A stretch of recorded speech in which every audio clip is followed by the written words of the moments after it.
తెలంగాణలో మరో కొత్త పార్టీ ప్రారంభమైంది. అదే మాజీ ముఖ్యమంత్రి చంద్రశేఖరరావు గారి కుమార్తె కల్వకుంట్ల కవిత గారు తెలంగాణ రాష్ట్రంలో టీఆర్ఎస్ అనే పార్టీ ప్రారంభించడం జరిగింది. క్లుప్తంగా తెలంగాణ రాష్ట్ర సేన మాజీ ప్రజెంట్ బీఆర్ఎస్ పార్టీ యొక్క పూర్వనామం టీఆర్ఎస్ పార్టీ. ఆ పార్టీ పేరుని ఆమె తీసుకోవడం జరిగింది. అయితే అంటే వివరంగా మాత్రం తెలంగాణ రాష్ట్ర సేన అని.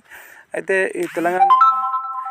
ఈ పార్టీ యొక్క ప్రారంభ వేడుకలో ఆమె ముఖ్యమైన ఉపన్యాసం చేయడం జరిగింది. ఆమె అందుకు ఉపన్యాసంలో పార్టీ పెట్టడం గల కారణాలు, దారితీసిన పరిస్థితులు మరియు తెలంగాణ ఉద్యమంలో ఆమె పాత్ర, ఆ తెలంగాణ ఉద్యమంలో అప్పుడు అమరవీరుల గురించి ఆమె ఒకసారి స్మరించుకోవడం జరిగింది. అలాగే గత బీఆర్ఎస్ ప్రభుత్వంలో ఆమె కూడా ఉన్నారు కాబట్టి అందుకు ఆమె చింతిస్తున్నానని ఆమె క్షమాపణ చెప్పడం జరిగింది.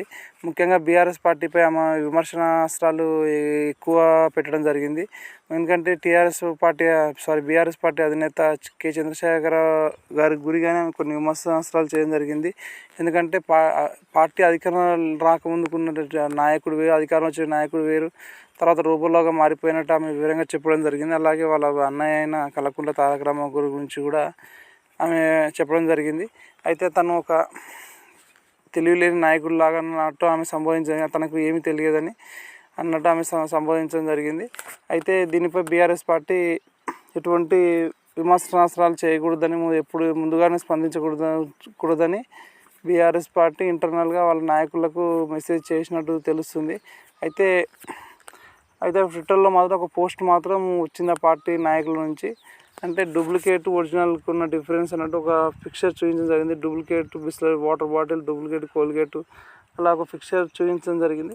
సరే, ఇది ఏది ఏమైనా సరే పార్టీ మొత్తానికి ఆమె ప్రారంభించడం జరిగింది.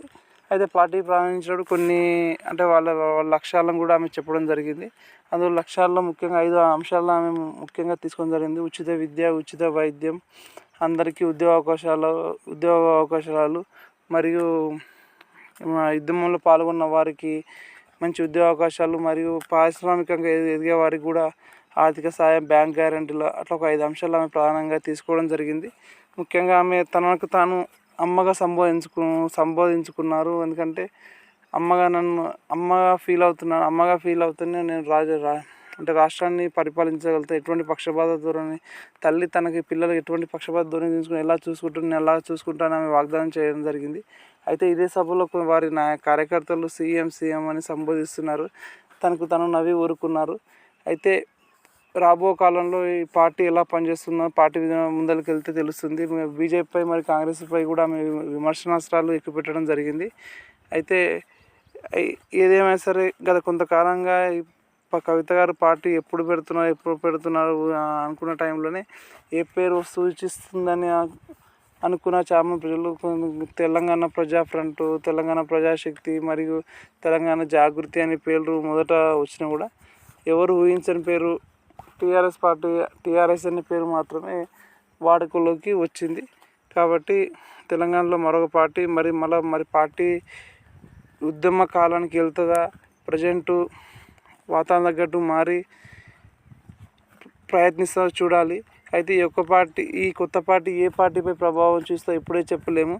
అయితే కొందరు ఏమంటున్నారు అంటే మీ గురి ఎక్కువ బీఆర్ఎస్ పార్టీ పైన ఉంటుంది అంటారు. కానీ చూద్దాం భవిష్యత్తులో ఎలా ఉంటుందో.